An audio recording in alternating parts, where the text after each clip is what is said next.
मौत एक ऐसी मंजिल है जहां पहुंचकर सारे गिले शिकवे मिट जाते हैं। ये दास्तान दो दोस्तों के बीच की दुश्मनी की है, जहां मौत की भविष्यवाणी का डर जबरदस्त बदलाव लाता है। जय और वीरू दोनों के बीच बचपन से ही गहरी दोस्ती थी।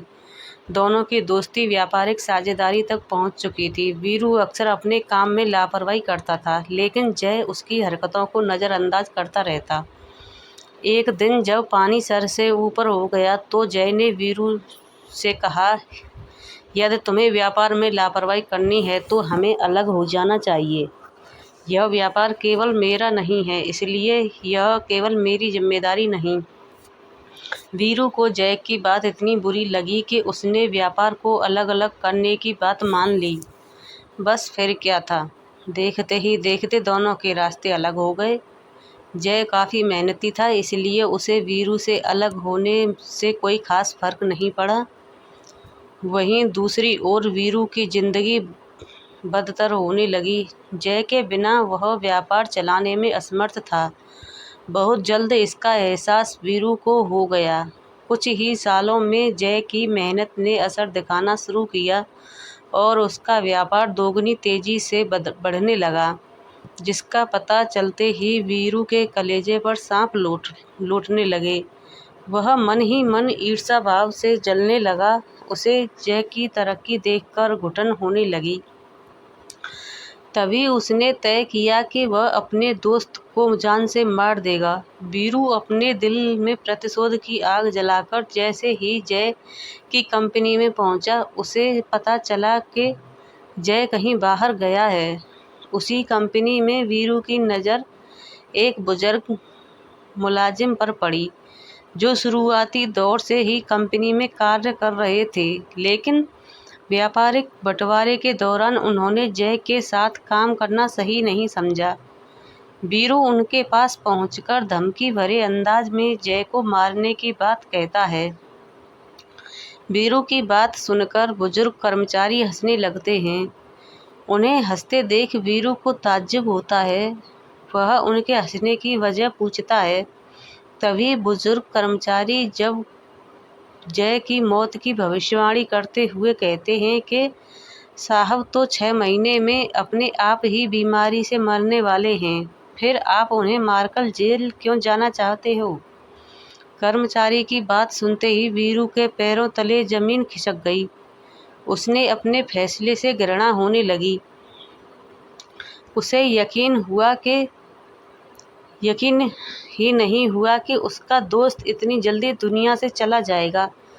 जय की मौत की खबर ने वीरू को गुस्सा शांत कर दिया। वह अपनी नम आंखों से बुजुर्ग व्यक्ति से हाथ जोड़कर माफ़ी मांगते हुए कहता है कि जय को मेरे बारे में मत बताना, उसे दुख होगा। और इतना कहते ही वीरू वहाँ से वापस जाता है। रह रहकर वीरू को जय की चिंता सताने लगती है, लेकिन दोनों के बीच पैदा हुए मतभेद हर बार उसे जय के पास जाने से रोक लेते हैं। धीरे धीरे वीरू जय के प्रति सहानुभूति रखने लगता है। उसे जय की पुरानी बातें याद आने लगती हैं। उसे लगता है कि जय के मरने से पहले उसे अपने बचपन के दोस्त से एक बार जरूर मिलना चाहिए। और अगले ही दिन वह उससे मिलने उसके घर पहुंचता है। वीरू को अपने सामने देखकर जय खुश हो जाता है और उसे बैठने को कहता है। जय के सामान्य बर्ताव को देखकर वीरू सोच में पड़ जाता है। उसे लगता है जय को अपनी मौत के बारे में नहीं पता, इसलिए वह जय से उसकी बीमारी के बारे में कुछ नहीं पूछता। जय इतने सालों बाद अपने दोस्त से मिलकर बहुत खुश था। दोनों पुरानी बातें करके अपनी यादें ताज़ा करते हैं और कुछ देर बाद वीरू वापस आ जाता है। जय से मिलकर वीरू को बहुत अच्छा लगता है। धीरे धीरे गुजरते वक्त के साथ जय की मौत का दिन भी आ जाता है।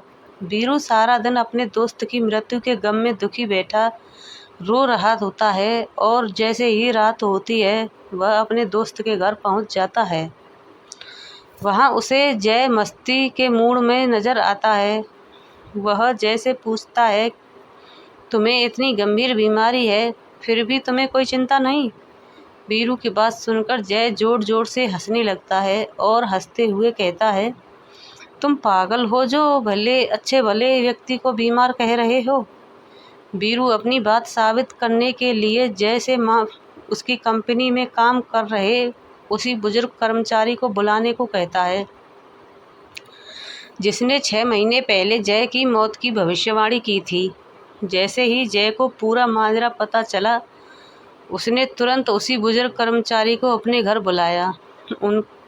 उनके आते ही वीरू उन्हें डांटने लगा, लेकिन बुजुर्ग कर्मचारी जैसे ही जय की मृत्यु की सच्चाई बताता है, वीरू पानी पानी हो जाता है।